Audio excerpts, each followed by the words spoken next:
আপনি আমাকে জিজ্ঞেস করেছেন কিভাবে দ্রুত ধনী হওয়া যায়, ঠিক? জি ঠিক।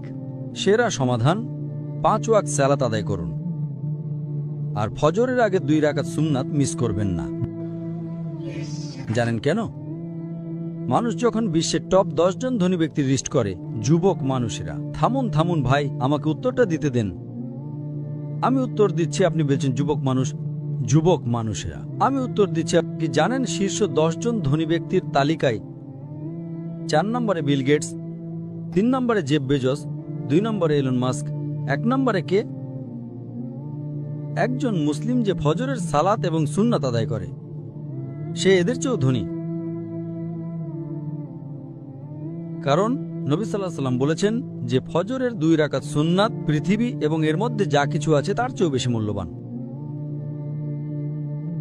মানুষ এসে বলে, আমি 4 ওয়াক্ত পড়ি, ফজর সালাত মিস করি। আমি বললাম, কেন? আমি সকালে উঠতে পারি না। অন্য সব সালাত সময় মতো পড়ি, ফজর আমি উঠতে পারি না। তো আমি তাকে বললাম, আপনি তো একজন ব্যবসায়ী, ধরুন আমি আপনাকে বললাম কাল সকাল ভোরে 5টায় একটা ব্যবসার ডিল আছে যেখানে আপনি $1 মিলিয়ন পাবেন।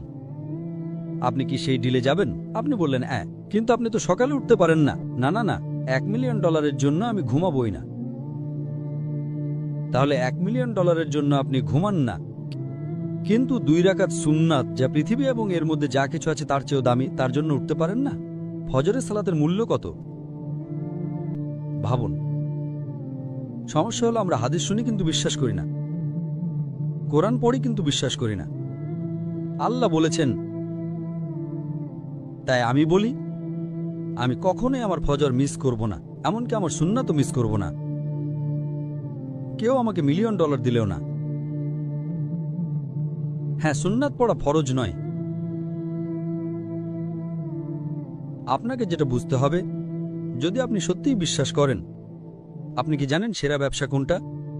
আল্লাহ সূরা বাকারা 2 নম্বর অধ্যায়ে 261 নম্বর আয়াতে বলেছেন, যদি আল্লাহর পথে একটা শস্যদানা দান করেন, আল্লাহ আপনাকে 7টা শীষ দেবেন এবং প্রতিটাতে 100টি করে দানা থাকবে। তার মানে একটা দানা 700 গুণ হয়ে